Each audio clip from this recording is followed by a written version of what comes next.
उसने कहा मेरा नाम जुनैद है, तेको किसी ने बताया नहीं क्या इस जेल के बारे में? कुछ तो बताया होगा। फिर उसने कहा कि हाँ यार, बहुत सारे लोगों ने बताया कि अंदर कोई तो भटकता है, कोई तो भूत है अंदर, ये सब बातें बताए। लेकिन ये हंसी मजाक वाली बात है, सिर्फ ऐसी कहानियां हैं कि क्या है यहाँ पे?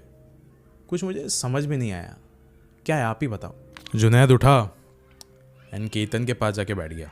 उसने कहा कि आधी रात में जब तुझे बस रोने की आवाज़ आए ना, उठना मत। जब तेको आधी रात में ऐसा लगे कि कोई तुझे बुला रहा है तो उसके पास जाना मत। जब आधी रात में तुझे कोई छूने की कोशिश करे तो घबराना मत। जब तुझे आधी रात में कोई दर्द पहुंचाए तो रोना मत। बस कुछ भी हो, आंखें खोलना मत। फिर उसके बाद केतन ने कहा क्यों ये सब, क्यों ये सारी चीज़ें लोग मुझे कह रहे हैं? फिर जुनैद ने कहा कि मुझे बस यहाँ पे 3 दिन हुए हैं, जितना मुझे पता था मैंने उतना तुझे बता दिया। सिर्फ 3 दिन में इतना ही पता लगा पाया हूँ मैं, बाकी तेरी मर्जी।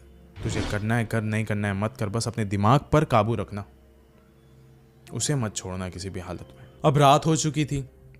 जुनैद ने उसके लिए और अपने लिए खाना लाया और वो लाके सेल पर रख दिया। सेल पे रखा उसने एंड दोनों ने खा लिया अपना अपना खाना। एंड खाने के बाद केतन उठा, उसने अपना हाथ धोया, जुनैद ने हाथ धोया एंड दोनों आके अपने अपने बिस्तर पर बैठ गए। इसने कुछ भी नहीं कहा, जो केतन था उसने कुछ भी नहीं कहा। वो बस ये सब चीज़ों के बारे में सोच रहा था कि आज की रात कैसे गुजरने वाली है। अब इतना सब कुछ तो मुझे ये लोग ने कह दिया है। सेल पर ऐसा कौन आने वाला है दस्तक देने के लिए? क्या होने वाला है? मतलब कुछ ना कुछ तो होने वाला है, ये मुझे पता है। और ये सारी चीज़ें जुनैद को भी दिख रही थी कि ये डरा हुआ तो है। जुनैद ने कहा कि केतन जी सो जाइए, आधी रात में आंखें ना खोलना आप। फिर उसके बाद केतन भी सो गया। वो बस देख रहा था कि जुनैद सोया कि नहीं। वो भी किताब पढ़ के जुनैद सो गया अपने आप, उसकी आंखें बंद हो गई।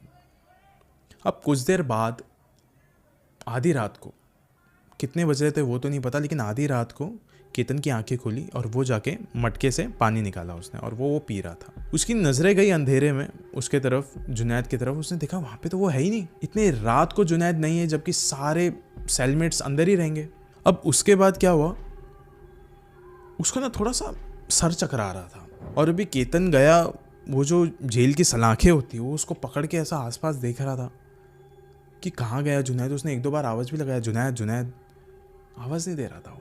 उसके बाद सीन कुछ ऐसा हुआ कि अब ना उसने उस सलाखों को थोड़ा हिलाने की कोशिश करी और देखा कि ये तो जो दरवाज़ा था वो खुला है, बाहर से ताला खुला है। ये कैसे हो सकता है? उसका सर और भारी होने लग गया। उसको शायद से पता नहीं क्या हो रहा था उसको, अचानक से इस रात को उसका सर एकदम भारी हो रहा है और अभी उसको सांस लेने में दिक्कत हो रही है। वो किसी को कह भी नहीं सकता है इस बारे में, जुनैद को भी नहीं कह सकता क्योंकि वो है ही नहीं अभी सेल में। हर एक चीज़ उसके दिमाग में चल रही है, रोना मत, किसी से बात नहीं करना, सेल से बाहर नहीं जाना।